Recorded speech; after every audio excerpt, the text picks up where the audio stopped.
নমস্কার বন্ধুরা, lazy cook চ্যানেলে আপনাদের সকলকে স্বাগত। আজ বানাচ্ছি খুব সুস্বাদু একটা ব্রেকফাস্ট। প্লিজ পুরো ভিডিওটা দেখবেন। এর জন্য নিলাম একটা পেঁয়াজ, একটা টমেটো আর একটা ক্যাপসিকামকে কিউবের আকারে কেটে নিয়েছি। 3টে একটু বড় সাইজের ব্রেড নিয়েছি, 2টো ডিম নিলাম, 4টে রসুনের কোয়া আর 2টো কাঁচা লঙ্কাকে একটু লাল লাল যে কাঁচা লঙ্কাগুলো ওগুলোকে কুচি করে নিয়েছি। প্রথমে পাউরুটিগুলোকে আমি ছোট ছোট পিস করে চৌকো চৌকো পিস করে কেটে নেব। পাউরুটির চারদিকের অংশ আমি বাদ দিলাম না, ওগুলোকেও নিয়ে নিলাম।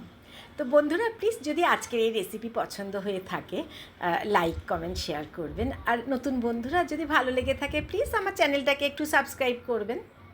প্রত্যেকটা পাউরুটির পিসকে আমি এইভাবেই ছোট ছোট করে কেটে নিলাম। এবার গ্যাসে একটা ফ্রাই প্যান চাপিয়ে আমি হাফ চামচের মতো সাদা তেল দিলাম। এখানে আমি রিফাইন তেল ইউজ করেছি, রাইস ব্র্যান অয়েল। এই পিসগুলোকে আমি অল্প অল্প করে এপিট ওপিট একটু কড়া করে ভেজে নেব।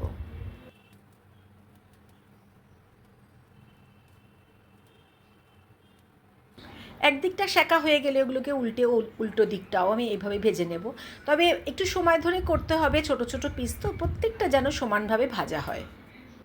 খুব কম তেলেই আমি এটা ব্রেকফাস্টটা পুরো বানিয়েছি। একদম মানে চামচের মাপ দিয়ে 2 চামচের মতো তেল লেগেছে। প্রত্যেকটা পাউরুটিকে এইভাবে 2 পিঠ আমি ভালো মতো সেঁকে নিয়েছি। এবার এগুলোকে তুলে নিয়ে পরের বাকি যে অংশগুলো কাটা ছিল সেগুলোকেও ঠিক আমি একইভাবে ভেজে নেব।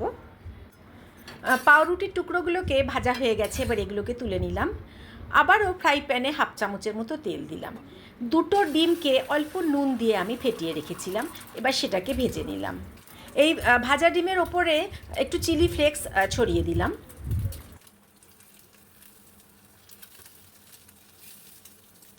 স্প্যাচুলা দিয়ে হচ্ছে না, এবার আমাকে খুন্তিই লাগাতে হলো।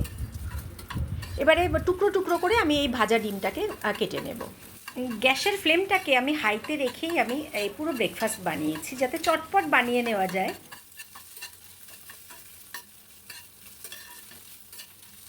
ভালো মতো ভাজা হয়ে গেছে, আমি এই ডিম ভাজা আবার তুলে রাখলাম। এবারে ফ্রাই প্যানে এবার 1 চামচের মতো আমি সাদা তেল দিলাম, দিয়ে দিলাম রসুন কুচি, অল্প নেড়ে চেড়ে লঙ্কা কুচিও দিয়ে দিলাম। এবার দিয়ে দিলাম ক্যাপসিকাম, পেঁয়াজ আর টমেটো কুচি।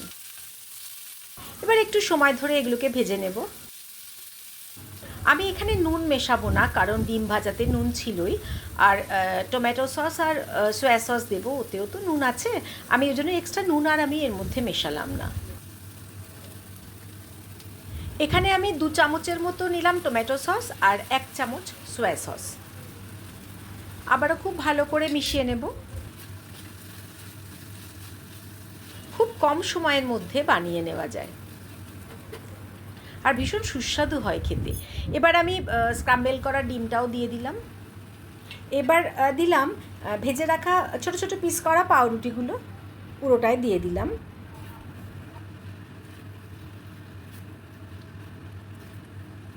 এবার খুব ভালো করে আমি পাউরুটির সঙ্গে ডিম আর সস এবং বাকি সবজিগুলো মিশিয়ে নেব। এখানে পাউরুটি যত ক্রিস্পি হবে তত খেতে ভালো লাগবে। বন্ধুরা, প্লিজ বলবেন আজকের এই ব্রেকফাস্ট রেসিপি কেমন লাগলো। ভালো লেগে থাকলে যেমন রোজ বলি একটু লাইক দেবেন, আর নতুন বন্ধুদের বলছি যদি ভালো লেগে থাকে প্লিজ আমার চ্যানেলটাকে সাবস্ক্রাইব করবেন। এইভাবে বেশ কিছুক্ষণ নাড়াচাড়া করার পর আমরা এটাকে নামিয়ে নেব।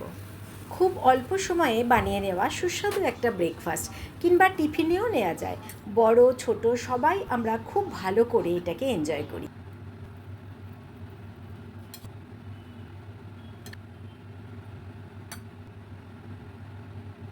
পুরোটা নামিয়ে নেবার পরে আমি ওপর থেকে একটু গোলমরিচের গুঁড়ো ছড়িয়ে দিলাম।